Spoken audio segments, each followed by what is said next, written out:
Quem é o verdadeiro rei da savana africana? Se você respondeu o leão, prepare-se para ter suas certezas despedaçadas, porque na arena mais brutal do planeta, onde cada dia é uma batalha pela sobrevivência, a coroa não pertence ao mais forte, ao mais rápido ou ao mais feroz. Ela pertence ao mais eficiente. A savana africana não é um reino, é um laboratório de letalidade, um campo de testes evolutivo onde há milhões de anos a natureza vem aperfeiçoando a arte de matar. Aqui a força bruta é apenas metade da equação. A outra metade, precisão cirúrgica, estratégia impecável, eficiência calculada. E quando analisamos os números frios, os dados científicos coletados ao longo de décadas de observação, uma verdade inconveniente emerge das sombras. Os predadores que adoramos, que idolatramos, que colocamos em capas de revistas e documentários, não são os melhores naquilo que fazem. O leão, símbolo máximo de poder e dominância, fracassa em 7 de cada 10 tentativas de caça.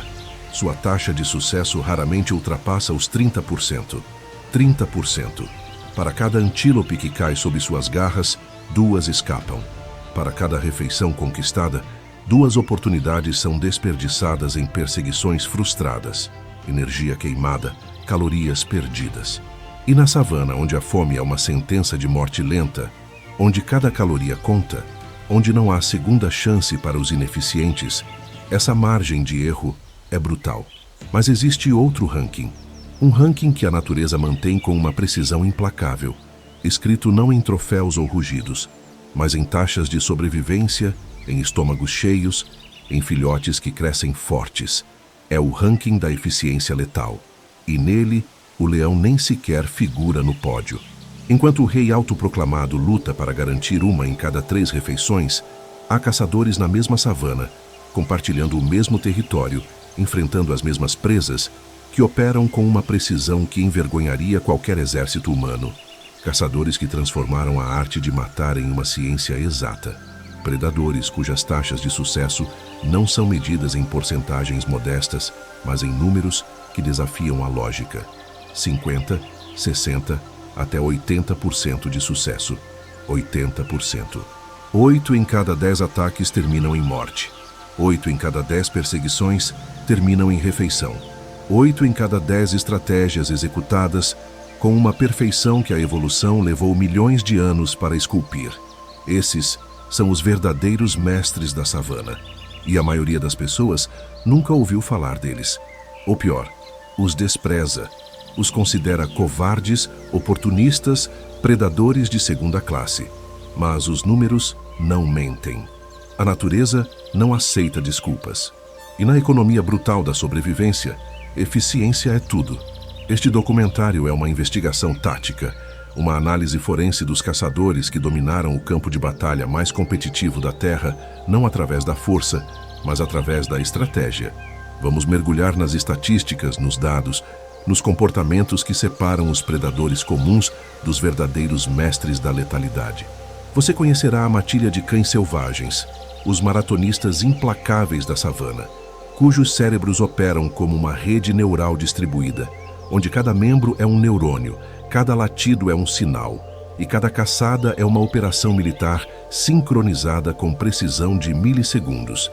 Eles não são os mais rápidos, não são os mais fortes, mas sua taxa de sucesso de até 80% os coloca no topo absoluto da cadeia de eficiência predatória. Você testemunhará a engenharia perfeita do guepardo, um predador que apostou todas as suas fichas evolutivas em uma única estratégia: velocidade absoluta. 120 km por hora em 3 segundos.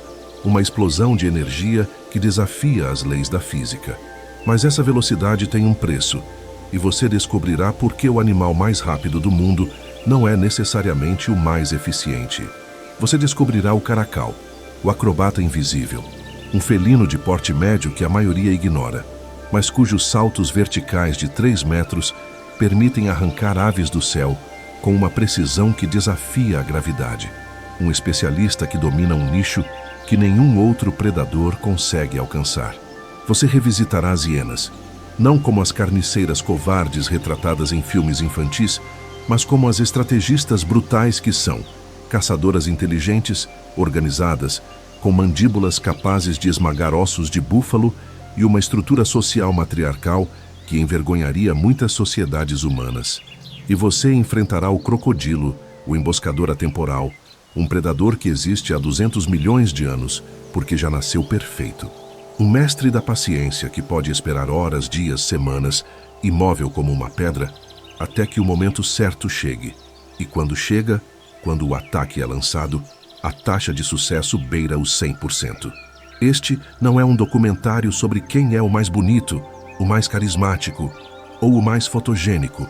É um ranking de letalidade pura, uma análise comparativa de estratégias, gasto energético, retorno calórico e taxa de sucesso. É uma investigação sobre o que realmente significa dominar. Porque na savana, o rei nem sempre é quem usa a coroa. O rei é aquele cujo ataque raramente falha. Se você sempre acreditou que o leão era o supremo caçador, prepare-se para ter sua visão transformada. Curta este vídeo e inscreva-se no canal, porque o que você está prestes a descobrir mudará para sempre a forma como você enxerga a savana. E talvez a forma como você enxerga o próprio conceito de poder. A batalha pela sobrevivência não é vencida por quem ruge mais alto. É vencida por quem ataca com precisão. E os verdadeiros mestres dessa arte estão prestes a ser revelados. Durante décadas, a imagem do leão permaneceu intocável. O macho majestoso, juba esvoaçante ao vento, rugido que ecoa por quilômetros, patas do tamanho de pratos capazes de derrubar um búfalo com um único golpe. Essa é a imagem que vendemos, que consumimos, que perpetuamos. Mas quando cientistas começaram a seguir grupos de leões dia após dia, registrando cada tentativa de caça, cronometrando cada perseguição, contabilizando cada fracasso e cada sucesso, os números contaram uma história radicalmente diferente. Estudos conduzidos no Serengeti, Kruger e Okavango, envolvendo milhares de horas de observação, revelaram uma verdade incômoda. Leões fracassam constantemente. Das caçadas diurnas, apenas 15 a 20% terminam em morte. À noite, quando as condições melhoram, a taxa sobe para 25 a 30%.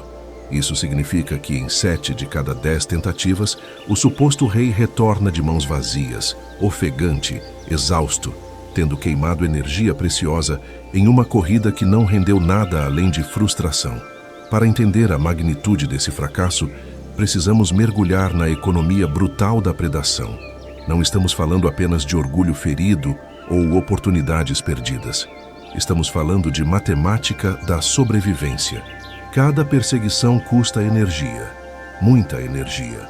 Um leão adulto em perseguição total pode queimar até 1000 calorias em poucos minutos de corrida explosiva. Para recuperar essas calorias, ele precisa consumir aproximadamente 2 quilos de carne. Se a caçada falha, ele não apenas desperdiçou energia, ele criou um déficit calórico que precisa ser compensado na próxima tentativa. E se a próxima também falhar? E a seguinte? A natureza é um contador implacável. Ela soma cada caloria gasta, subtrai cada caloria conquistada, e no final do mês, do ano, da estação, ela apresenta a conta. Predadores que operam no vermelho, que gastam mais do que ganham, simplesmente não sobrevivem. Seus filhotes morrem de fome. Suas fêmeas enfraquecem. Sua linhagem se extingue. A eficiência não é um luxo na savana. É a diferença entre vida e morte. E é aqui que a história se torna fascinante. Porque quando os mesmos cientistas voltaram suas câmeras, seus cronômetros e suas planilhas para outros predadores, padrões extraordinários começaram a emergir. Padrões que desafiavam tudo o que pensávamos saber sobre hierarquia predatória. Existem 3 pilares que determinam a eficiência de um caçador. 3 variáveis que a seleção natural otimiza ao longo de milhões de anos. Compreender esses pilares é compreender por que alguns predadores dominam enquanto outros apenas sobrevivem. O primeiro pilar é o gasto energético versus retorno calórico. É a equação fundamental. Quanto você gasta para conseguir quanto? Um guepardo, por exemplo, pode atingir 120 km por hora, mas essa explosão de velocidade consome uma quantidade astronômica de energia em poucos segundos. Se a caçada falhar, o déficit é devastador. Por outro lado, um crocodilo pode esperar semanas por uma única oportunidade, gastando quase zero energia durante a espera, e quando ataca uma presa grande o suficiente para alimentá-lo por meses. Mesma savana, estratégias opostas, eficiências diferentes. O segundo pilar é a estratégia de ataque. Existem 3 categorias principais: emboscada, perseguição e trabalho em equipe. Predadores de emboscada, como leopardos e crocodilos, apostam na paciência e no elemento surpresa. Eles minimizam o gasto energético, maximizam a chance de um primeiro golpe letal e operam com margens de erro mínimas. Predadores de perseguição, como guepardos e hienas, apostam na resistência ou velocidade, transformando a caçada em uma maratona ou um sprint. E então, há os predadores de equipe, como cães selvagens e leões, que distribuem o custo energético entre múltiplos indivíduos e aumentam a taxa de sucesso através da coordenação. O terceiro pilar é especialização versus oportunismo. Um especialista como o caracal domina completamente um nicho específico. Ele caça aves, roedores e pequenos antílopes com uma eficiência brutal, porque evoluiu precisamente para esse papel. Suas garras, seus músculos, seus reflexos, tudo é otimizado para aquela função. Um oportunista como a hiena caça quando pode, carniceia quando necessário, rouba quando a oportunidade surge e sobrevive através da versatilidade. Nenhuma estratégia é superior. Ambas são respostas evolutivas a pressões diferentes. Armados com esses 3 pilares, podemos agora analisar os verdadeiros mestres da savana. E o que descobrimos é que eficiência não tem nada a ver com tamanho, força ou ferocidade. Tem tudo a ver com adaptação perfeita entre anatomia, comportamento e nicho ecológico. Comecemos pelo topo absoluto, os cães selvagens africanos, Lycaon pictus. O nome científico significa lobo pintado, mas essa é uma tradução inadequada para o que são realmente as máquinas de caça mais eficientes da África. E os números são incontestáveis. Estudos de longo prazo conduzidos em Botsuana, Zimbábue e África do Sul documentaram taxas de sucesso entre 75% e 85%. 85%. Isso significa que de cada 10 perseguições iniciadas, 8 terminam com uma morte, 8 presas abatidas, 8 refeições garantidas. Nenhum outro predador de grande porte na savana chega perto desse número. Mas como?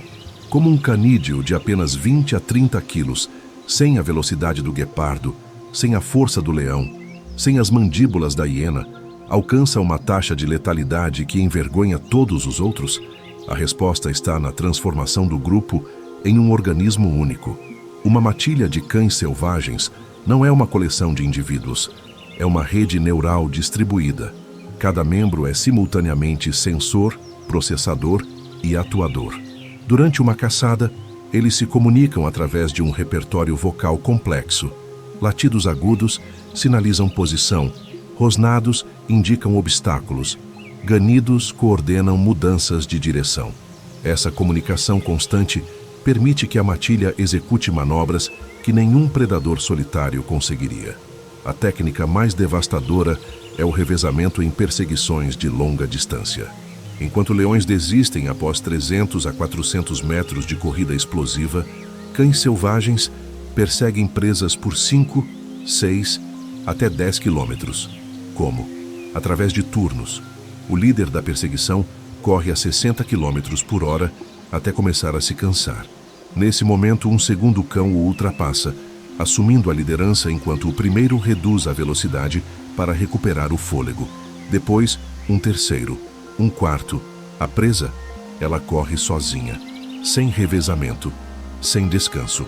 E eventualmente, inevitavelmente, ela quebra. Mas a genialidade não termina na captura. Diferente dos leões, onde machos dominantes comem primeiro enquanto filhotes esperam, nos cães selvagens a hierarquia se inverte. Filhotes comem primeiro, sempre, sem exceção. Essa estratégia garante taxas de sobrevivência de filhotes superiores a 80%, comparadas aos míseros 20% dos leões. Eficiência não é apenas matar, é transformar morte em vida. É garantir que a próxima geração seja tão letal quanto a anterior. E ainda assim, apesar dessa supremacia tática, cães selvagens são os menos conhecidos, os menos filmados, os menos celebrados dos grandes predadores africanos. Por quê? Porque não correspondem ao nosso ideal estético de poder. Não têm juba, não rugem, não exalam aquela aura de dominância solitária que tanto admiramos. Eles vencem através de trabalho em equipe, coordenação e resistência. Virtudes que aparentemente não vendem documentários, mas vendem refeições. E na savana, refeição é moeda, refeição é sobrevivência. Mudemos agora para o oposto absoluto do espectro estratégico, do maratonista social para o velocista solitário, do trabalho em equipe para a aposta individual mais extrema da natureza. Bem-vindos ao domínio do guepardo, a Cinonyx jubatus, o animal terrestre mais rápido do planeta, 120 km por hora, 0 a 100 em 3 segundos. Aceleração que rivaliza com carros esportivos. Quando um guepardo atinge velocidade máxima, suas patas tocam o solo apenas 2 vezes por segundo. A maior parte do tempo, ele está no ar, voando, com todos os membros recolhidos, corpo esticado em um arco perfeito de propulsão aerodinâmica. Essa velocidade não é acidente, é engenharia. Cada osso, cada músculo, cada órgão do guepardo foi remodelado pela seleção natural para uma única função: velocidade explosiva. Suas garras, diferente das de todos os outros felinos, não se retraem completamente. Funcionam como travas de corrida, cravando no solo para tração máxima.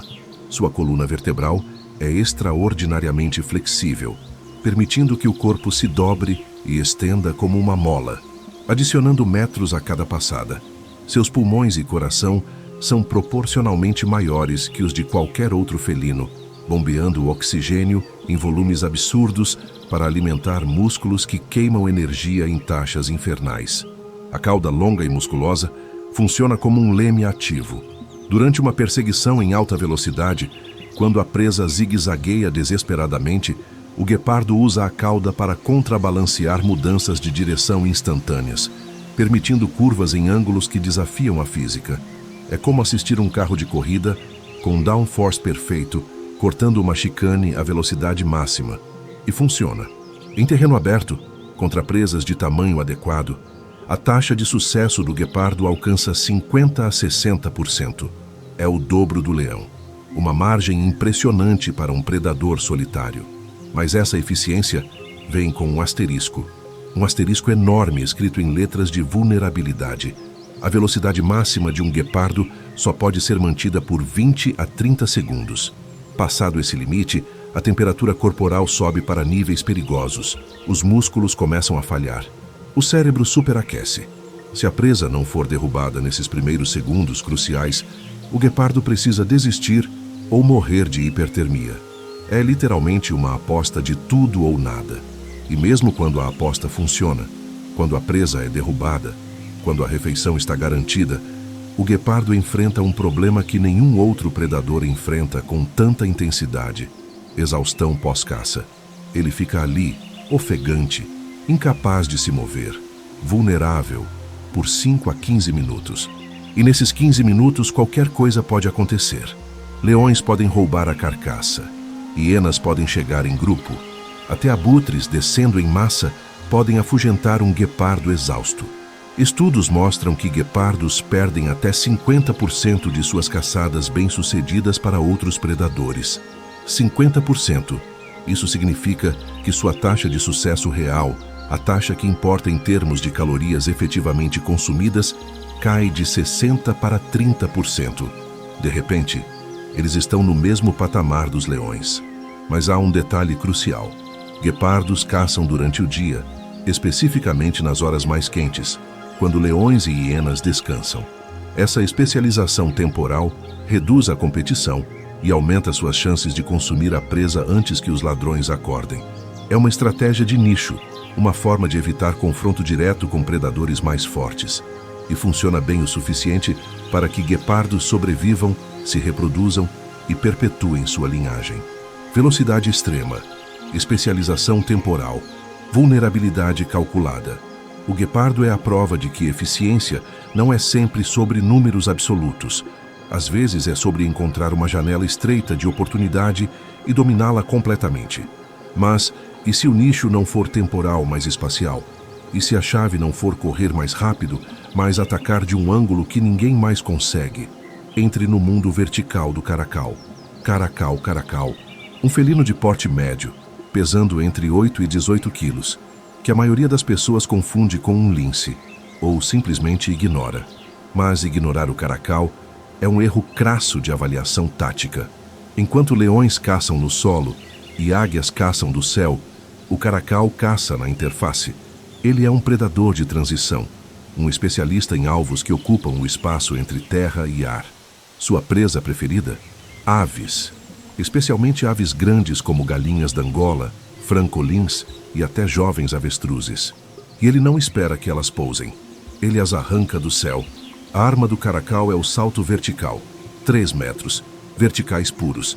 De posição estática, sem corrida preparatória, o caracal pode se projetar 3 metros no ar, girar o corpo em pleno voo, estender as patas dianteiras e interceptar uma ave em movimento com precisão cirúrgica. Os vídeos desses saltos desafiam a intuição. Parecem editados, acelerados, impossíveis, mas são reais. A anatomia que permite esse feito é tão especializada quanto a do guepardo, só que em direção diferente. Membros posteriores extremamente musculosos, tendões elásticos que armazenam energia como molas, garras afiadas como bisturis que se fecham em milissegundos. E as orelhas, aquelas orelhas icônicas com tufos negros nas pontas, não são decoração, são antenas. O caracal ouve frequências que detectam o bater de asas a distâncias impressionantes, permitindo que ele calcule trajetória, velocidade e momento de salto com precisão matemática. Em seu nicho específico, caçando aves de médio porte em terreno semiaberto, o caracal opera com taxas de sucesso superiores a 50%. E como ele não compete diretamente com os grandes predadores por presas terrestres, ele raramente perde suas capturas. O que mata, consome. Eficiência limpa. Mas o caracal representa algo maior que seus próprios números. Ele representa a estratégia evolutiva da especialização extrema. Enquanto leões tentam caçar tudo, de filhotes de elefante a pequenos roedores, e por isso se tornam mestres de nada, o caracal domina completamente uma fatia estreita do espectro de presas. E nessa fatia, ele não tem rivais. A natureza não premia apenas os fortes ou os rápidos. Ela premia os adaptados. E adaptação pode significar ser o melhor em algo muito específico que ninguém mais consegue fazer. Mudemos agora para um predador que desafia nossas categorias morais. Um caçador que a cultura popular transformou em vilão, em símbolo de covardia e oportunismo. Mas quando analisamos os dados, quando observamos o comportamento sem preconceito, descobrimos algo surpreendente. As hienas são caçadoras formidáveis, inteligentes e brutalmente eficientes. Crocuta. A hiena malhada. 30 a 60 quilos de músculo, mandíbula e inteligência social. A mordida de uma hiena gera força de até 1.100 newtons por centímetro quadrado, superando leões e rivalizando com grandes crocodilos. Essas mandíbulas podem esmagar fêmures de búfalo, triturar crânios de gnu, quebrar ossos que outros predadores deixam para trás. Nada é desperdiçado. A carcaça inteira é consumida. Ossos, pele, chifres, tudo vira nutrição. Mas a verdadeira arma das hienas não está na boca, está no cérebro. Estudos de cognição animal demonstraram que hienas possuem capacidades de resolução de problemas comparáveis às de primatas. Elas reconhecem indivíduos, lembram de alianças, planejam estratégias, comunicam intenções complexas através de vocalizações que incluem mais de 12 categorias distintas de sons. E a estrutura social? Matriarcal, rígida, hierárquica. Fêmeas dominam machos. Filhotes de fêmeas de alto escalão herdam status. Clãs podem ter até 80 membros, mas durante caçadas, subgrupos de 5 a 10 indivíduos se coordenam com precisão militar. A taxa de sucesso das hienas em caçadas organizadas varia entre 30% e 40%. À primeira vista, parece modesta. Mas aqui está o truque. Hienas são oportunistas supremos. Elas não apenas caçam, elas carnicejam, elas roubam, elas adaptam. Se encontram uma carcaça, aproveitam. Se veem um guepardo exausto, atacam. Se um leão abandona uma presa pela metade, tomam posse. Essa versatilidade significa que mesmo quando as caçadas falham, elas raramente passam fome. E existe outra dimensão: caçadas noturnas de longa distância.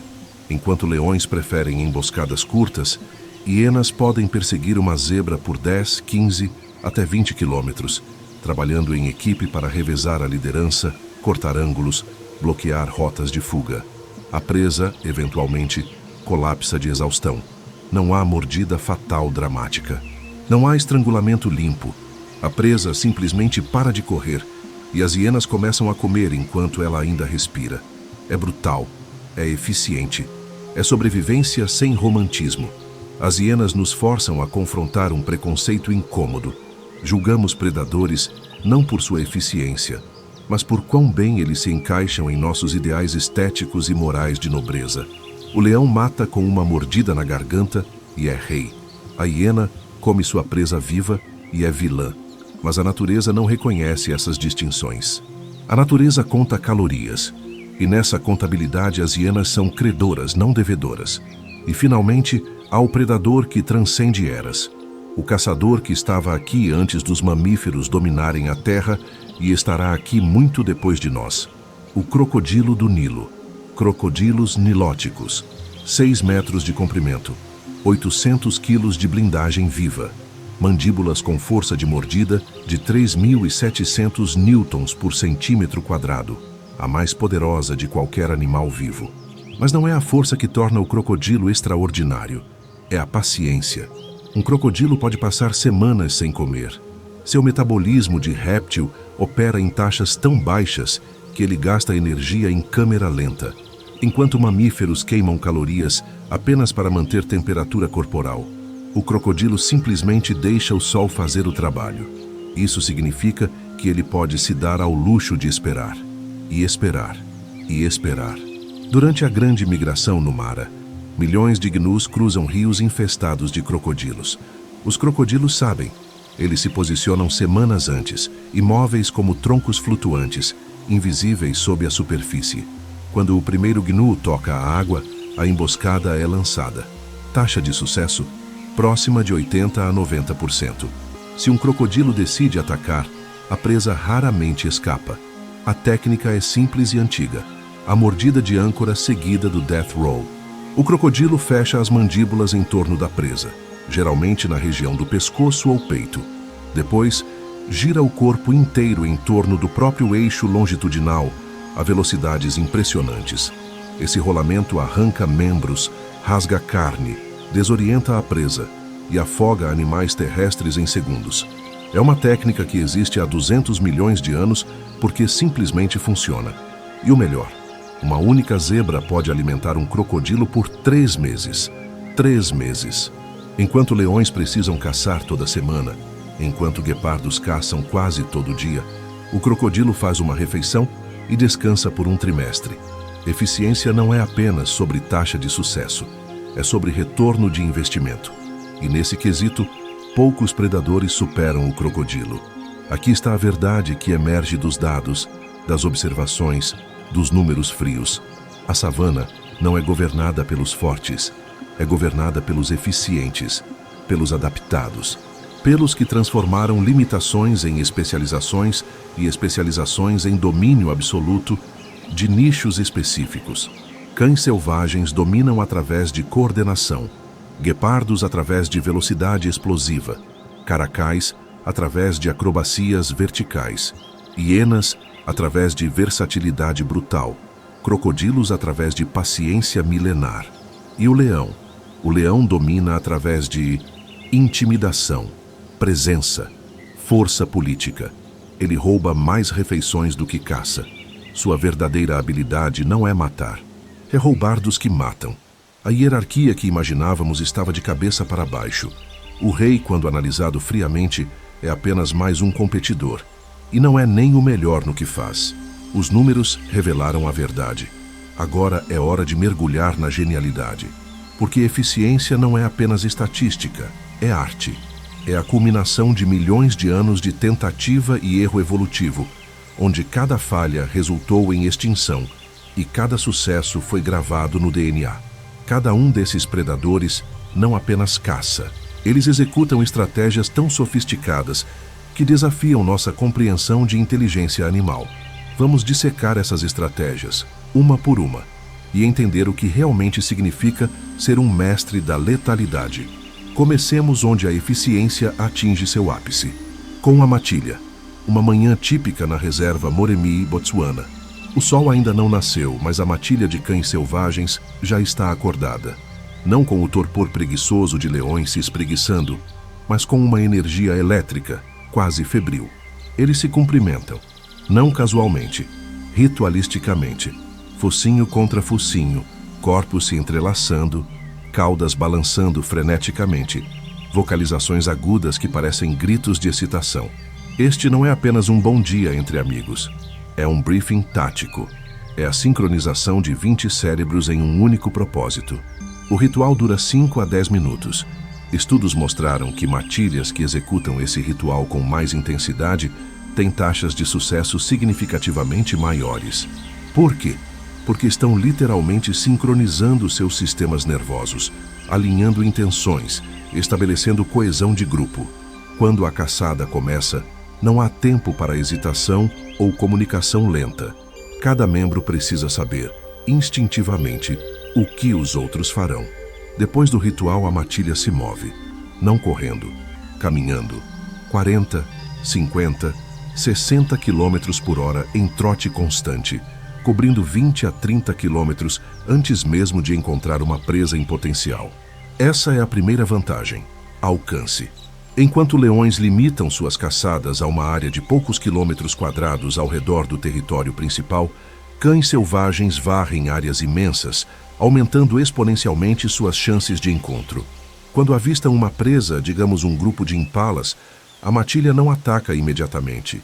Eles avaliam, observam, identificam o indivíduo mais fraco, o mais jovem, o mais velho, o ferido, o doente. Essa seleção não é aleatória, é otimização energética. Por que perseguir um impala saudável no auge da forma, quando você pode selecionar um que já está operando com desvantagem? A seleção feita, a caçada começa. E aqui é onde a mágica acontece. A matilha não se move como um bloco. Ela se dispersa em uma formação fluida, com alguns membros cortando pela esquerda, outros pela direita, criando um envelope de opções que cerca a presa antes mesmo da perseguição entrar em velocidade máxima. A presa corre. Claro que corre. A 60, 70 km por hora, zigue-zagueando desesperadamente. Mas os cães selvagens não apenas perseguem, eles comunicam, constantemente, latidos agudos que funcionam como coordenadas de GPS vivas, permitindo que membros fora do campo visual do líder saibam exatamente onde estão todos os outros e, crucialmente, onde está a presa. Se ela vira à esquerda, cães à esquerda fecham o ângulo. Se ela tenta circular de volta, cães na retaguarda bloqueiam. Não há rota de fuga que não esteja sendo ativamente negada. E então vem o revezamento. O líder da perseguição, depois de 500 metros à velocidade máxima, começa a perder ritmo. Mas antes que isso se torne um problema, um segundo cão, fresco, ultrapassa e assume a liderança. O primeiro reduz para trote, recuperando fôlego, mas continua na perseguição. A presa, ela não tem substituto, não tem equipe, não tem revezamento. Ela corre sozinha, consumindo suas reservas de energia em um ritmo insustentável. 3 quilômetros, 5 quilômetros, 10 quilômetros. A presa finalmente titubeia. As pernas começam a falhar. O cérebro, privado de oxigênio, começa a desligar funções não essenciais. E os cães selvagens, operando agora em coordenação perfeita, convergem. A morte não é rápida, não é limpa, mas é certa. Estudos com coleiras de GPS e câmeras acopladas revelaram que essas perseguições podem durar até 60 minutos e cobrir distâncias de 15 quilômetros. Nenhum outro predador na África persegue por tanto tempo ou tão longe, e nenhum outro tem uma taxa de conversão tão alta.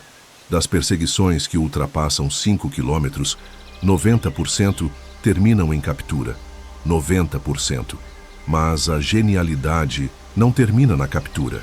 Imediatamente após o abate, enquanto a presa ainda estremece, a matilha começa a se alimentar. Não há disputa, não há violência interna. Todos comem simultaneamente, arrancando pedaços, engolindo rapidamente, porque sabem que têm no máximo 15 a 20 minutos, antes que leões ou hienas detectem a atividade e venham roubar a carcaça. E aqui está o detalhe mais extraordinário. Se há filhotes de volta no covil, membros da matilha que participaram da caçada regurgitarão carne parcialmente digerida para alimentá-los quando retornarem. Não apenas as mães, qualquer adulto, machos, fêmeas subordinadas, até juvenis recém-chegados à idade adulta. É um sistema de seguridade social perfeito, onde o sucesso do grupo garante a sobrevivência de todos os membros, especialmente os mais vulneráveis. Cães selvagens representam o triunfo da inteligência coletiva sobre o poder individual. Eles provam que 20 cérebros coordenados superam um corpo poderoso, que comunicação vale mais que força bruta, que a eficiência suprema não vem de ser o melhor, mas de fazer todos serem bons o suficiente, juntos. Agora do coletivo para o solitário absoluto, da maratona para o sprint, do pensamento distribuído para a aposta individual mais extrema que a evolução já produziu. O guepardo não caminha pela savana, ele patrulha. Há uma diferença sutil, mas crucial. Patrulhamento implica vigilância constante, avaliação contínua de oportunidades, leitura tática do terreno. O guepardo procura não apenas presas, mas condições. Terreno plano, visibilidade clara, ausência de outros predadores. Ele está montando o tabuleiro de xadrez antes de fazer o primeiro movimento. Quando avista uma gazela de Thompson ou um jovem impala, a aproximação começa. Mas não é uma aproximação dramática, tensa, cheia de suspense ao estilo cinematográfico. É quase entediante. O guepardo simplesmente caminha em direção à presa, às vezes por 15, 20 minutos, usando cupinzeiros, arbustos baixos, ondulações no terreno para mascarar sua silhueta. Ele reduz a distância de 300 metros para 200, de 200 para 150, de 150 para 100. 100 metros. Essa é a distância crítica. Mais perto que isso, e a presa entra em pânico e foge antes do guepardo estar pronto. Mais longe, e a perseguição se torna longa demais, energeticamente inviável. 100 metros é o ponto ótimo, onde probabilidade de sucesso e gasto energético se encontram em equilíbrio matemático perfeito. A presa finalmente detecta o perigo. Seus olhos se arregalam, seu corpo se tensiona, e ela explode em corrida. E é exatamente nesse momento que o guepardo também explode. 0 a 60 km por hora em 3 segundos. 0 a 100 em 6. A aceleração é tão violenta que o cérebro do guepardo é protegido por uma estrutura craniana especialmente reforçada para evitar danos por impacto. As garras semi-retráteis cravam no solo como travas de corrida. A coluna vertebral se comprime e estende em oscilações que adicionam mais de 3 metros a cada passada. O coração bombeia a 200 batidas por minuto. Os pulmões processam 150 respirações por minuto. Cada fibra muscular está queimando glicose em taxas que faria um motor de combustão parecer eficiente. E a cauda, aquela cauda longa, musculosa, funciona como um leme ativo, balanceando o corpo em curvas impossíveis. Quando a gazela vira bruscamente para a esquerda, tentando usar sua agilidade superior, o guepardo não apenas vira, ele pivoteia. A cauda chicoteia para o lado oposto, criando um contrapeso que permite uma mudança de direção em ângulo reto, sem perder velocidade. Física avançada, executada instintivamente a 120 km por hora. 20 segundos, 300 metros cobertos. O guepardo está agora a 5 metros da gazela. Estende a pata dianteira. Um golpe. Não nas pernas, mas na coxa ou no quadril da presa. O impacto desequilibra a gazela em plena velocidade. Ela capota, rola, e antes que o corpo termine de rolar, o guepardo já está em cima dela, mandíbulas fechando ao redor da garganta. Mas não é uma mordida de força, é uma mordida de sufocamento. O guepardo não tem mandíbulas poderosas o suficiente para esmagar ossos ou romper artérias principais com facilidade. Então ele faz algo mais inteligente. Ele fecha a traqueia e espera, segurando firme, impedindo que ar entre nos pulmões, enquanto a presa se debate, se contorce e, eventualmente, após 3 a 5 minutos agonizantes, morre de asfixia. E é aqui que o preço da velocidade se revela. O guepardo solta a presa e colapsa. Literalmente colapsa ao lado da carcaça, boca aberta, língua para fora, flancos subindo e descendo como foles em ritmo desesperado. Sua temperatura corporal subiu para 41, 42 graus Celsius, perigosamente perto do limite onde proteínas começam a desnaturar e órgãos começam a falhar. Ele precisa resfriar. Agora, por 10, 15 minutos, o guepardo é uma estátua ofegante, incapaz de se defender, incapaz de comer, incapaz de fazer qualquer coisa, além de bombear calor para fora do corpo através da respiração acelerada. E todos os outros predadores da savana sabem disso. Leões sabem, hienas sabem, até chacais e abutres sabem. Um guepardo exausto ao lado de uma carcaça fresca é um alvo. É por isso que guepardos caçam durante o dia, especificamente entre 10 da manhã e 4 da tarde, quando o calor é insuportável para outros predadores. Não porque gostem do calor. Eles não gostam. Aumenta ainda mais o risco de hipertermia, mas é a janela onde competição é mínima. É adaptação através de especialização temporal. Evitar o conflito não é covardia quando você literalmente não tem escolha. Mesmo assim, metade das caçadas bem-sucedidas termina em roubo. Um leão aparece. O guepardo, ainda exausto, sibila, mas recua. Que escolha ele tem? Lutar significaria morte certa. Então ele assiste, impotente, enquanto horas de energia, uma perseguição perfeita, uma captura cirúrgica, tudo é apropriado por um predador que não fez nada além de roubar. O guepardo representa a faca de 2 gumes da especialização extrema. Quando as condições são ideais, quando o terreno é perfeito, quando a presa é do tamanho certo, quando não há competidores por perto, ele é imbatível. Mas quando qualquer uma dessas variáveis muda, ele se torna vulnerável. É o predador de maior risco e maior recompensa da savana. Um all-in evolutivo, que funciona bem o suficiente para que a espécie sobreviva, mas não tão bem que prospere. Do horizontal para o vertical. Do sprint terrestre para a acrobacia aérea. Do mais rápido para o mais ágil. O caracal não é filmado frequentemente. Não é icônico. Não está em logos, marcas, documentários principais. Mas há momentos, raros momentos capturados em câmera lenta, que revelam uma capacidade tão extraordinária que força até os cientistas mais céticos a assistirem repetidamente em silêncio reverente. Imagine, terreno semiárido, gramíneas baixas, um bando de galinhas d'Angola ciscando pelo chão, bicando sementes, tagarelando em um dialeto próprio de cliques e chamados. Elas estão sempre alertas. Predadores são uma constante na vida de qualquer ave terrestre. Olhos escaneando, cabeças virando, pronta para voar ao primeiro sinal de perigo. 200 metros de distância, deitado completamente achatado contra o chão, tão imóvel que poderia ser uma pedra coberta de pelos, está o caracal. Ele está observando há 20 minutos. Não apenas observando, calculando. Distância, direção do vento, posição do sol, rotas de aproximação. Ele é um sniper planejando um tiro impossível.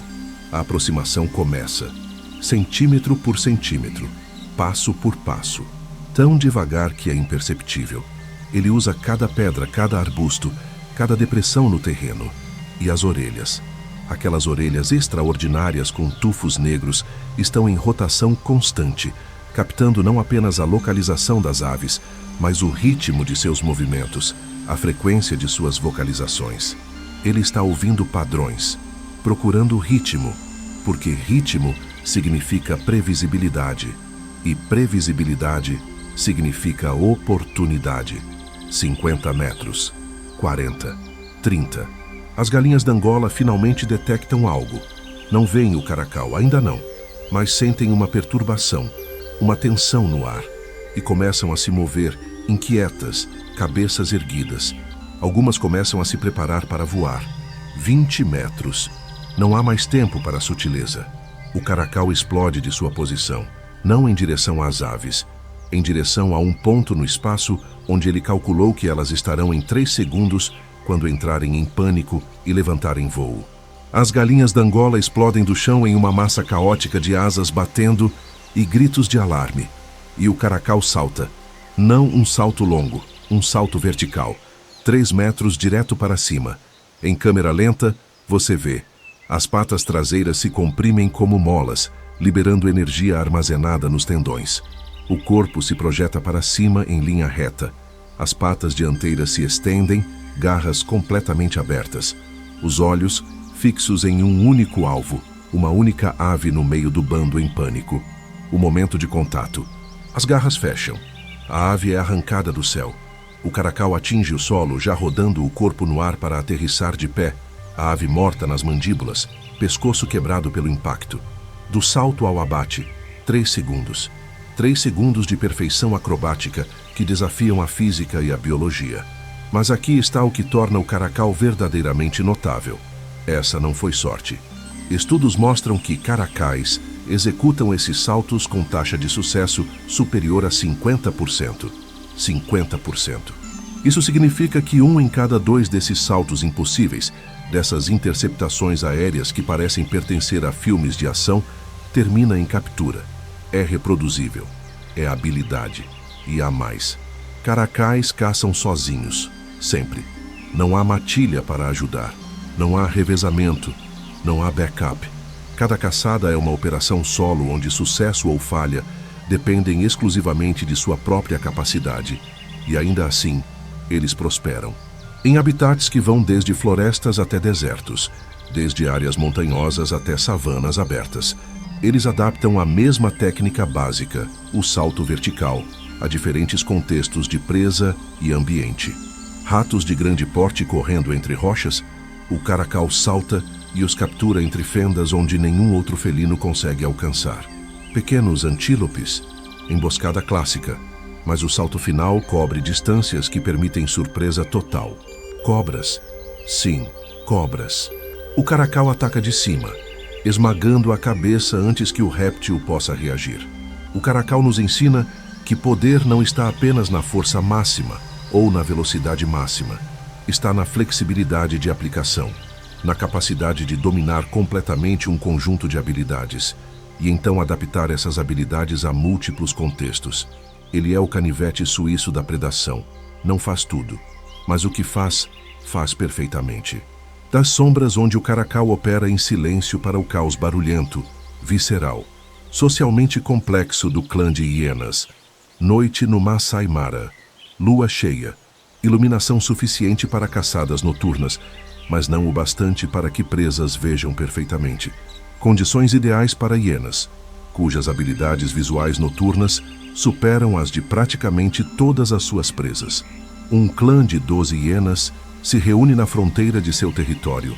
Não há ritual elaborado como nos cães selvagens. A comunicação das hienas é mais crua, mais visceral. Vocalizações que vão desde grunhidos baixos até aquele riso histérico e perturbador que dá à espécie sua reputação sinistra. Mas esse riso não é alegria. É comunicação de tensão, excitação e antecipação. É o som de predadores se preparando para a violência organizada. A matriarca, uma fêmea massiva de 60 quilos com cicatrizes cruzando o focinho, lidera o movimento.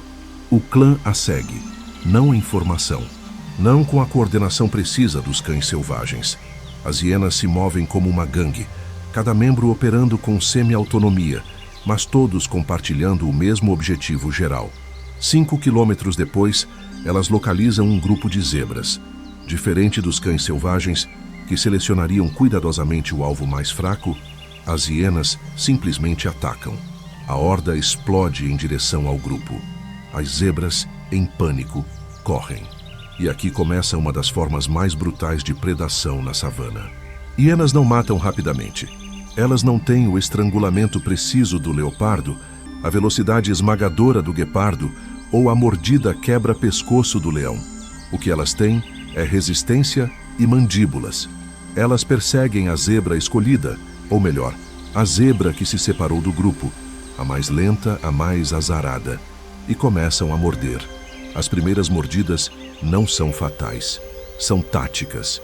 Tendões das pernas traseiras, músculos das coxas, barriga. Cada mordida enfraquece, desacelera, sangra. A zebra continua correndo, mas está deixando um rastro de sangue. E mais hienas estão chegando, atraídas pelos chamados das primeiras atacantes. 10 quilômetros de perseguição. A zebra está cambaleando. Uma hiena consegue uma mordida profunda no flanco. Arranca um pedaço de carne. A zebra tropeça, cai, tenta se levantar. Mas agora há 6 hienas em cima dela. E elas começam a comer, enquanto a zebra ainda está viva, ainda consciente, ainda tentando se defender com coices que ficam progressivamente mais fracos. É horrível, repulsivo, impossível de assistir sem desconforto. E é exatamente por isso que consideramos hienas vilãs, porque sua técnica de caça viola nosso senso de decoro, de morte rápida e misericordiosa. Mas aqui está a verdade. Para a zebra, não faz diferença se ela morre por asfixia em 3 minutos ou por hemorragia em 10. Morte é morte. E a técnica das hienas funciona. Mais importante, essa técnica permite que hienas caçem presas muito maiores que elas. Uma hiena de 50 quilos sozinha não derruba uma zebra de 300 quilos. Mas 3 hienas de 50 quilos, trabalhando juntas, absolutamente conseguem.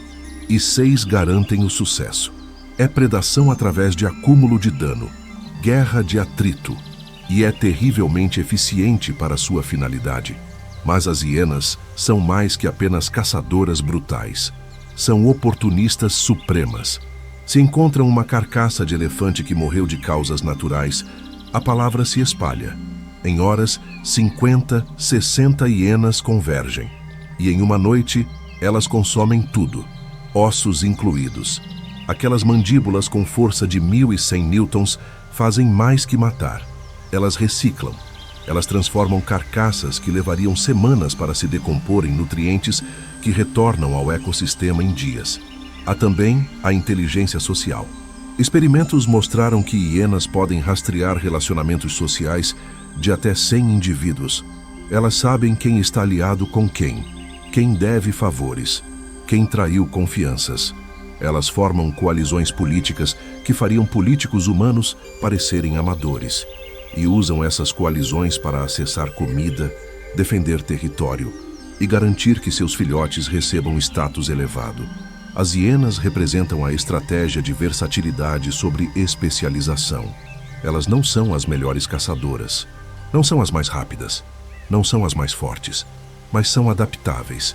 E em um ambiente que muda constantemente, onde chuvas falham, migrações atrasam e competição intensifica, adaptabilidade pode valer mais que qualquer superpoder único.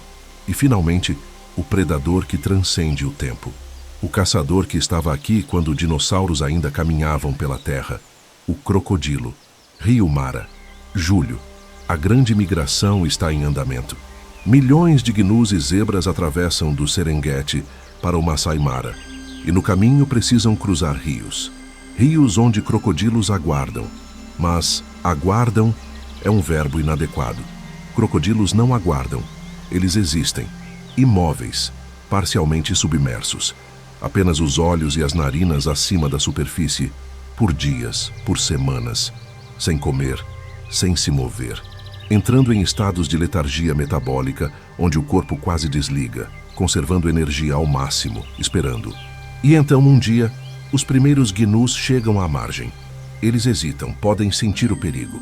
Mas a pressão de milhares de outros gnus atrás deles, a necessidade de continuar a migração, supera o medo. O primeiro dá um passo na água, depois outro, e de repente, a massa inteira está cruzando. Os crocodilos não atacam imediatamente. Eles esperam até que haja confusão suficiente, até que centenas de gnus estejam na água, nadando, vulneráveis. E então, um crocodilo se move. não rápido no sentido convencional, mas com uma aceleração explosiva que desmente seu tamanho. Em 2, 3 batimentos de cauda, ele está sob um GNU. As mandíbulas se abrem, fecham. O GNU está preso. E começa o Death Roll. O crocodilo gira em torno do próprio eixo longitudinal. 1, 2, 3 rotações completas, a uma velocidade impressionante. O GNU, preso pelas mandíbulas, gira junto. A força centrífuga arranca membros. A torção rompe coluna vertebral. E mais importante, o GNU, um mamífero terrestre, está submerso. Água entra nos pulmões. Em 60 segundos, está morto, afogado e despedaçado simultaneamente. Essa técnica, o Death Roll, é tão eficiente que não mudou em 200 milhões de anos. 200 milhões. Enquanto mamíferos evoluíam, se diversificavam, conquistavam o planeta, os crocodilos permaneceram essencialmente idênticos. Por quê? Porque já eram perfeitos. A evolução não pode melhorar o que já funciona impecavelmente. E a eficiência não está apenas na técnica de abate, está no custo-benefício total. Um crocodilo pode passar meses sem comer. Meses. Seu metabolismo de réptil opera em taxas tão baixas que uma única zebra pode alimentá-lo por um trimestre inteiro. Compare isso com um leão que precisa matar uma vez por semana, ou um guepardo que precisa caçar a cada 2 ou 3 dias. O crocodilo faz uma emboscada, uma refeição, e descansa por 3 meses. Nenhum outro predador na savana opera com margem tão favorável. Mas há um custo: inflexibilidade. O crocodilo é supremo na água, mas em terra, desajeitado, lento, vulnerável. Sua estratégia funciona porque ele escolheu um nicho, a interface água-terra, e o dominou completamente. Ele não compete com leões, guepardos ou cães selvagens. Compete em uma dimensão diferente, e nessa dimensão não tem rivais. 5 predadores, 5 estratégias, 5 conjuntos de superpoderes comprados com moedas evolutivas diferentes.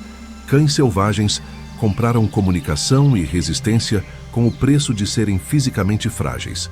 Guepardos compraram velocidade com o preço de vulnerabilidade pós-caça. Caracais compraram agilidade vertical com o preço de alcance limitado de presas. Hienas compraram versatilidade com o preço de reputação horrível. Crocodilos compraram paciência e eficiência com o preço de inflexibilidade. E o leão? O leão comprou intimidação e presença com o preço de ter que roubar dos outros para sobreviver consistentemente. A verdade está nos números, nas estratégias, na adaptação. A savana não é governada por quem ruge mais alto, é governada por quem ataca com mais certeza, por quem transforma a energia em refeições com a menor margem de erro, por quem entendeu que eficiência, não força, é a verdadeira moeda da sobrevivência. Mas essa verdade, essa hierarquia de eficiência construída ao longo de milhões de anos, está agora sob ameaça, e não de predadores maiores, mais rápidos ou mais inteligentes, mas de uma ameaça que nenhuma estratégia evolutiva poderia prever. Você gostou de descobrir esses segredos? Qual dessas estratégias te surpreendeu mais? O trabalho em equipe dos cães selvagens? A velocidade suicida do guepardo? Os saltos impossíveis do caracal? Comente abaixo qual desses mestres da letalidade você mais respeita. E se você está percebendo que a natureza é muito mais sofisticada do que imaginava, inscreva-se no canal, porque as revelações ainda não terminaram. Milhões de anos. Esse é o tempo que a seleção natural levou para esculpir esses mestres da letalidade. Milhões de anos de tentativa e erro, onde cada falha resultou em extinção e cada sucesso foi gravado no código genético. Estratégias tão refinadas, tão perfeitamente adaptadas, que desafiam nossa compreensão de engenharia. E agora, em menos de um século, estamos apagando tudo isso. A savana africana está encolhendo. Não metaforicamente, literalmente encolhendo.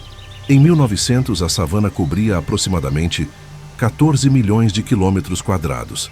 Hoje cobre menos de 7 milhões. Metade desapareceu, convertida em fazendas, cidades, estradas, minas. E com ela, desapareceram os corredores de caça que esses predadores precisam para existir. Um cão selvagem precisa de territórios imensos. Uma única matilha pode patrulhar entre 500 e 1.500 quilômetros quadrados, dependendo da densidade de presas. Eles evoluíram para cobrir distâncias épicas, seguindo migrações, rastreando rebanhos, operando em escala que nenhum outro predador consegue. Mas o que acontece quando cercas cortam a savana em pedaços? Quando estradas dividem territórios? Quando fazendas ocupam áreas de caça críticas? A resposta é simples e brutal. As matilhas morrem, não de fome imediata. A extinção é mais sutil. Elas são forçadas a operar em territórios menores, com menos presas, competindo intensamente com outros predadores que também foram comprimidos no mesmo espaço reduzido. A taxa de conflito com leões e hienas aumenta. Filhotes morrem, ferimentos se acumulam e, eventualmente, a matilha colapsa.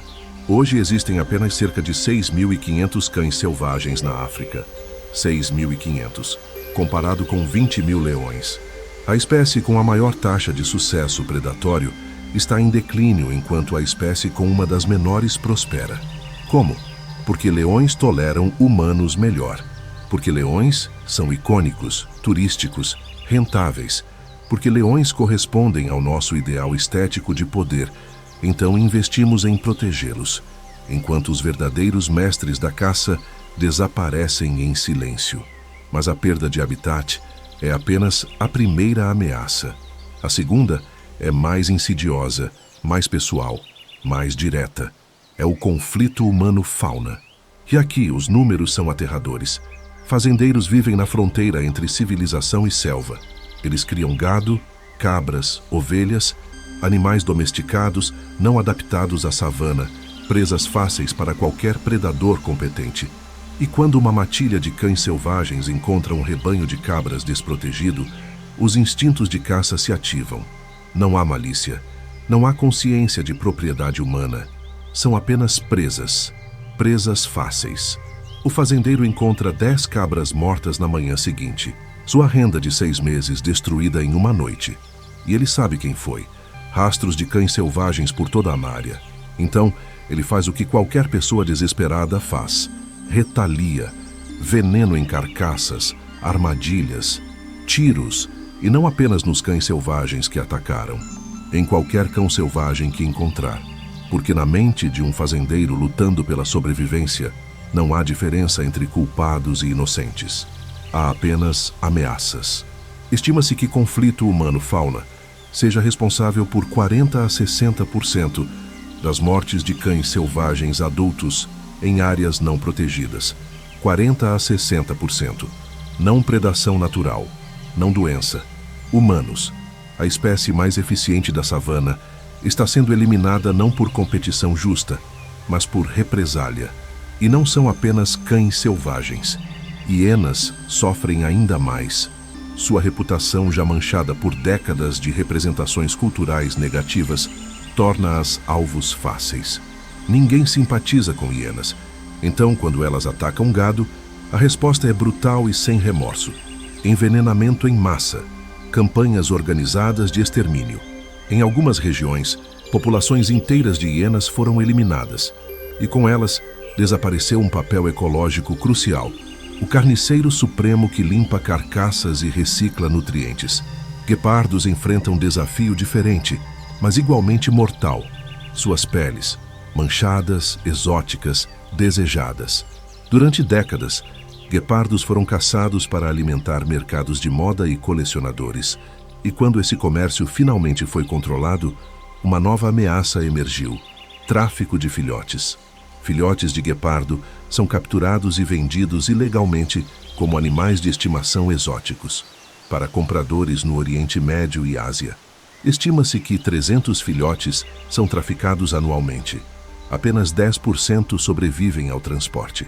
Os outros morrem em caixas apertadas, desidratados, doentes, aterrorizados. Cada filhote roubado é uma linhagem genética potencialmente extinta.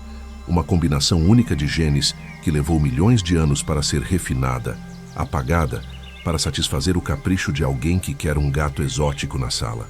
E então há a ameaça que não vemos. A ameaça lenta, incremental, que opera em escalas de décadas. Mudanças climáticas. A savana existe em equilíbrio delicado entre chuva e seca. Esse equilíbrio determina onde gramíneas crescem, onde animais pastam, quando migrações acontecem. E os predadores, todos eles, dependem desse ritmo. Cães selvagens seguem as migrações de gnus. Guepardos caçam gazelas que pastam em áreas específicas durante estações específicas. Crocodilos aguardam travessias de rios que acontecem em meses previsíveis. Mas o que acontece quando chuvas falham? Quando secas se prolongam por anos? Quando rios que nunca secaram de repente desaparecem? As presas se movem ou morrem. E os predadores, especializados para nichos específicos, não conseguem se adaptar rápido o suficiente. Crocodilos, esses mestres da paciência, estão enfrentando algo que nenhum predador pode superar: a ausência total de água. Rios no Okavango, que sustentavam populações de crocodilos há gerações, estão secando. E crocodilos não podem migrar centenas de quilômetros em busca de novos habitats. Eles simplesmente morrem, lentamente, presos em poças cada vez menores, até que a última água evapora. Para caracais, a mudança é diferente. Habitats semiáridos, onde eles prosperavam, estão se tornando desertos completos. Presas desaparecem. Aves que eles caçavam migram para áreas com mais água. E caracais, solitários, silenciosos, desaparecem também. Ninguém nota, ninguém conta. Eles simplesmente deixam de existir. A mudança climática não mata com drama. Não há batalhas épicas. Não há último ato heróico. Apenas ausência. Populações que encolhem. Territórios que se tornam vazios. E um dia, uma área que sustentava 20 caracais agora sustenta 3. E ninguém percebeu quando os 17 desapareceram. E aqui está a cruel ironia. Os predadores mais eficientes, aqueles com as maiores taxas de sucesso, aqueles que dominaram seus nichos com perfeição evolutiva, são frequentemente os mais vulneráveis a mudanças ambientais rápidas. Por quê? Porque especialização extrema é uma faca de 2 gumes. Quando as condições são ideais, você domina. Mas quando as condições mudam, você não tem plano B. Cães selvagens, com suas matilhas perfeitamente coordenadas, precisam de territórios imensos. Quando territórios encolhem, eles não conseguem simplesmente caçar menos eficientemente em áreas menores. A estratégia toda colapsa. Guepardos, otimizados para velocidade explosiva em terreno plano, não podem caçar em áreas fragmentadas com vegetação densa. Crocodilos, mestres da emboscada aquática, são inúteis quando os rios secam. Enquanto isso, leões, hienas e leopardos, mais generalistas, mais oportunistas, mais adaptáveis, sobrevivem melhor. Não porque sejam melhores caçadores, mas porque são menos especializados. É a vingança dos medíocres. Quando o mundo muda drasticamente, ser extraordinário em uma coisa se torna menos valioso do que ser adequado em várias. Estamos assistindo, em tempo real, ao colapso de milhões de anos de refinamento evolutivo. Estamos queimando a biblioteca. Cada cão selvagem que morre em uma armadilha, cada guepardo traficado, cada crocodilo que seca em um rio desaparecido, representa a perda de conhecimento. Não conhecimento em livros. Conhecimento em DNA. Algoritmos de sobrevivência escritos em genética, testados por milhões de gerações, aperfeiçoados até a perfeição matemática. E estamos apagando tudo em menos de 100 anos. Não por necessidade, não por sobrevivência, mas por conveniência, ganância e ignorância sobre o que realmente estamos destruindo. A savana está perdendo seus mestres, e com eles estamos perdendo mais do que apenas animais. Estamos perdendo as próprias lições que a natureza levou éons para nos ensinar. Lições sobre eficiência, sobre estratégia, sobre trabalho em equipe, sobre adaptação. Todas gravadas não em pergaminhos, mas em comportamento, anatomia e instinto. A biblioteca está em chamas, e poucos parecem notar a fumaça, mas há fogo que destrói, e há fogo que ilumina, e em meio às cinzas da destruição, uma nova consciência está emergindo. Não rapidamente, não de forma dramática, mas está emergindo. Pessoas, cientistas, comunidades inteiras estão começando a entender o que realmente está em jogo. E mais importante, estão agindo. No norte de Botsuana, o Okavango Delta abriga uma das últimas populações saudáveis de cães selvagens da África. E essas matilhas não sobrevivem por acaso. Sobrevivem porque organizações como a Botswana Predator Conservation Trust trabalham incansavelmente, não apenas protegendo os animais, mas transformando a relação entre humanos e predadores. Eles implementam sistemas de alerta precoce, ajudando fazendeiros a proteger gado sem matar cães selvagens. Desenvolvem métodos não letais de mitigação de conflito e documentam meticulosamente cada matilha, cada filhote, cada movimento. Na Tanzânia, o Ruaha Carnivore Project faz algo ainda mais revolucionário. Eles pagam fazendeiros, não como compensação por perdas, mas como recompensa por tolerância. Se uma matilha de cães selvagens atravessa sua propriedade e você não os mata, recebe pagamento. Se hienas caçam em seu território e você permite, é compensado. A mensagem é clara. Esses animais têm valor vivo, mais valor do que mortos. E funciona. Em áreas onde esses programas operam, mortalidade de predadores por retaliação humana caiu em até 70%. 70%. Matilhas que estavam encolhendo começaram a se estabilizar. Filhotes que não teriam sobrevivido agora alcançam idade adulta. É lento, é caro, é trabalhoso, mas funciona. Para guepardos, a solução é diferente, mas igualmente vital. O Cheetah Conservation Fund na Namíbia não apenas protege guepardos. Eles desenvolveram uma estratégia brilhante: cães pastores. Raças específicas de cães treinadas para proteger rebanhos são distribuídas gratuitamente para fazendeiros em áreas de conflito. Os cães latem e alertam, afugentam guepardos antes que ataques aconteçam. Resultado: fazendeiros perdem menos gado. Guepardos não são mortos em retaliação. E uma espécie à beira da extinção ganha anos preciosos. Há também o combate ao tráfico. Unidades especializadas em crimes contra a vida selvagem estão sendo treinadas, equipadas, financiadas. Operações coordenadas entre países africanos e asiáticos estão interceptando carregamentos de filhotes traficados. Redes criminosas estão sendo desmanteladas. É uma guerra, e está sendo travada longe dos holofotes, em aeroportos, portos, fronteiras. Cada filhote resgatado é uma vitória. E depois, a educação. Talvez a arma mais poderosa de todas. Programas levam crianças de comunidades rurais para dentro de reservas, não como turistas, como estudantes. Elas aprendem sobre ecologia, sobre cadeias alimentares, sobre por que predadores importam. E quando uma criança de 8 anos entende que hienas reciclam carcaças e previnem doenças, ela cresce com uma perspectiva diferente. Ela não vê vilões, vê engenheiros ecológicos.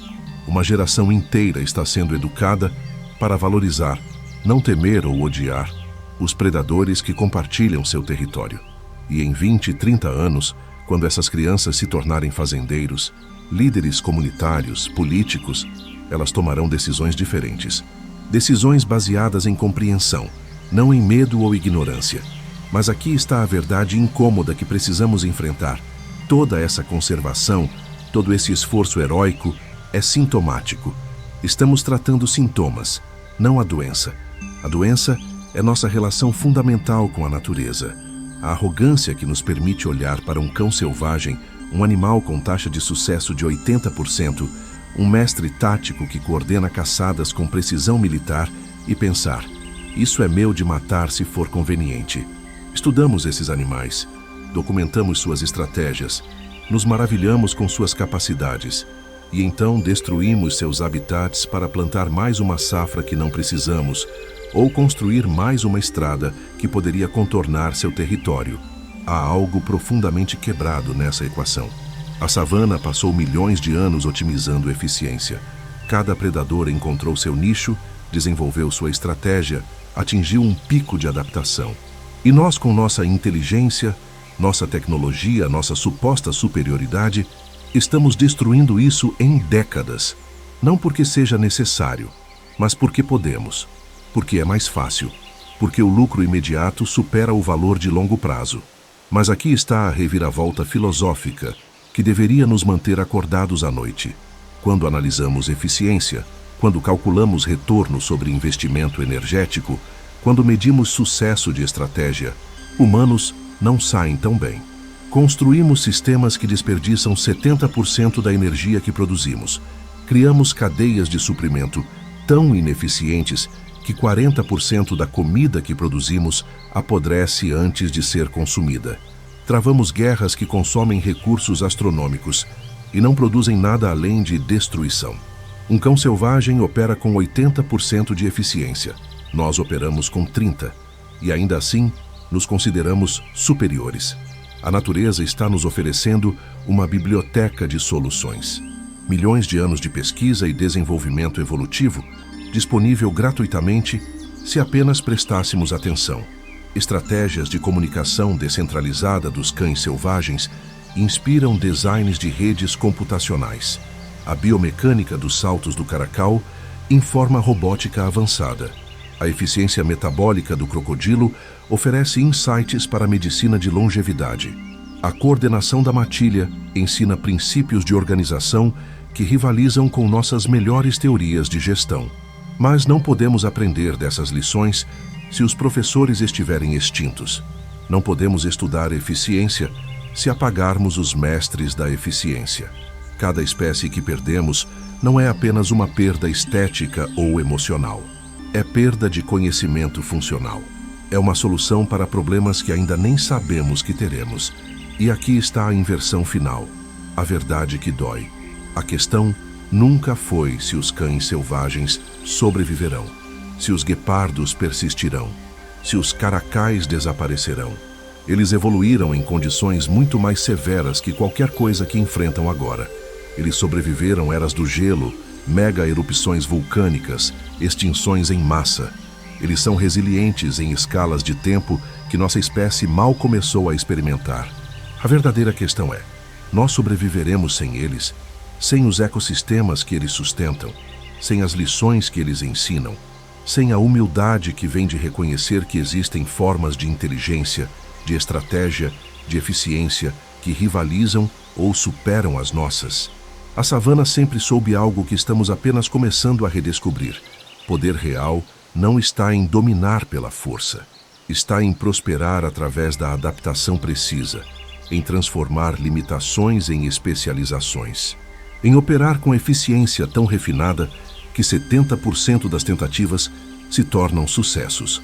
O leão ruge e o mundo escuta, mas o cão selvagem caça e o cão selvagem come. E na economia brutal da sobrevivência, a segunda habilidade sempre superou a primeira. Então aqui está o chamado, não para curtir um vídeo, não para se inscrever em um canal, mas para mudar uma perspectiva, para reconhecer que mestria vem em formas que nossa cultura não foi treinada para valorizar, para entender que estamos destruindo não animais, mas arquivos vivos de soluções evolutivas, para aceitar que talvez, apenas talvez, tenhamos algo a aprender com aqueles que passaram milhões de anos aperfeiçoando a arte de existir eficientemente.